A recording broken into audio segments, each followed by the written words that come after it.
Audio Evolution Mobile is pretty easy to use, but it might seem complex when you're first thrust into it. It helps to think about it in sections. So at the top, we've got our top bar, which lets us navigate through different modes of the app.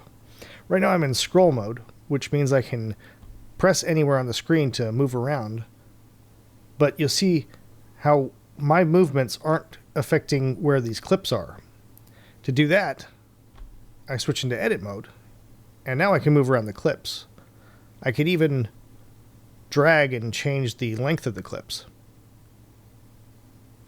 If you've got a clip that you want to split in two, there's a simple mode for that where you literally just hit the split button, tap wherever you want to split it, and now I've chopped off the last 3 bars of that clip, so I can swap back into edit mode and now either move that around, or I could just say remove that part altogether while I'm keeping the initial first section of that clip. If you've screwed up terribly, it's easy to undo this. Just hit the undo button, and if you've undone too many things, you can redo it and it pops right back up. So it's really easy to use. It's intelligent and logically laid out. Another example of this is in the mixer page. So to get to that, we use the next button, which is up in the top right. And now we've got all of our tracks laid out for us to easily change things. As we're listening to it, we can play back and hear, okay, maybe the drum track's a little too loud. Or maybe I want to change the EQ on this. It's all right there. It's all laid out. It's simple to use in this one page. But if you want to get clever with this, you want to get into some more advanced features, all of these have these buttons at the bottom, which will swap into a second page. And if you're on a phone, there might be 3 buttons to get to the different pages for all the different features. But here I swapped into the second page, and now I can say that I can change my audio input. I can change insert effects. Just all kinds of different things are available. But all of that's in sections. So it's really helpful to think about the app in these sections, these different slices that let you do different things. So you can keep things really simple, or you can get really advanced. It's up to you. You can create 4 different types of tracks in Audio Evolution Mobile, and you do all of those by hitting the plus button in the bottom right. And you're presented with this dialog where you can get to pick what kind of thing you want to do. So let's start off at the top with an audio track. And I'm just going to create one. And you'll see now I've got a blank track here. If I switch to the second page of this, I can now select inputs, so any of the connected audio interface inputs, or on iOS I've got access to the discrete outputs for individual tracks within other apps. In this case, I'm going to leave this as is, but you can also record in anything. It's as simple as that. You can tell it, I want to record anything, and you can do that. For a MIDI instrument track, there's a couple of different options here.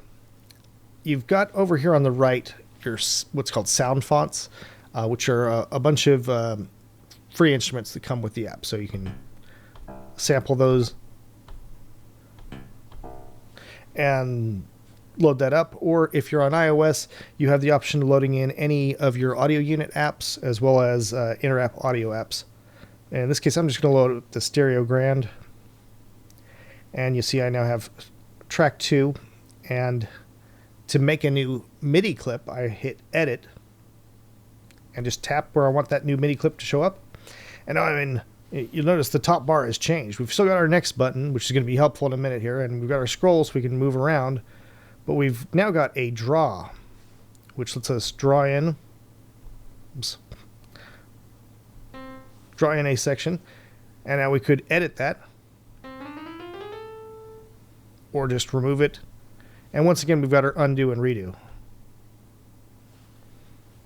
And now to get out of this clip, I hit the next button again, and now I'm back out here at our arrangement view. And by hitting the plus button, I bring up the selector, and now I can say, give me a drum pattern track. And once again, like the MIDI track, we get the option of loading in the free sound font files. You can also load up your own sound font files if you want, but you can sample them and Audition. Or on iOS, we've got the audio units and inter-app audio apps. And once again, I'm just going to use the sound font for this example. And now you'll see that the piano roll has changed. It's not giving us all of the notes like C, D. You know, it's actually saying this is a bass drum and this is a snare drum. And now you can just lay in a pattern like that. It's pretty easy. Once again, you've got you're using draw for this operation, and you can undo and redo. And we hit next to exit out of that. And I just made a mistake there as I was trying to scroll down, but I didn't switch back into scroll mode. So I created another clip while I was in edit mode. Whenever you're in edit mode and you click on a MIDI track, like, let me give you an example. Remember, track 1 was an audio track. If I'm in edit and I click on this, nothing happens. But in a MIDI track, which are these 2 and 3, it creates a whole new clip. And you can undo that to get rid of your mistakes pretty easily, but that's something to be aware of. You know, you want to be in the right mode for when you're trying to scroll. So now I want to scroll down and create a 4th track, which is going to be a generic MIDI. And now, similar to our audio track where we were able to select which audio input or output we were going to use, in this case, we can now select any of the available MIDI options that we have. So I've got my audio interface plugged in. I can say, hey, listen to the MIDI coming in from my Scarlett 18i6 that's connected via USB, and listen to channel 3 or whatever. And the same is true for output. It's pretty simple. But if you don't want to screw around with any of this, if you just want to make music, right? You're just an instrumentalist. You just want to hit record and go, right? Let me show you exactly how easy that is. Let me undo these tracks.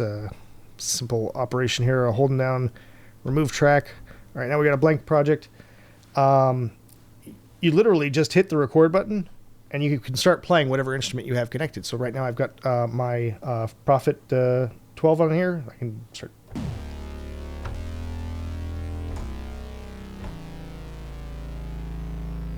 And that just happened, right? Like there was no setup, there was no prep. I just hit the record button.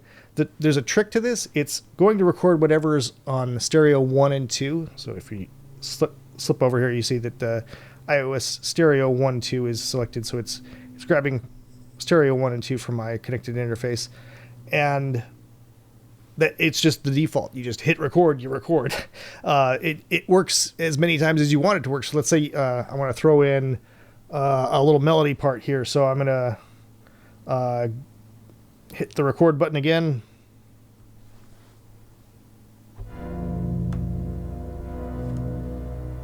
And you see that this is happening on a separate track.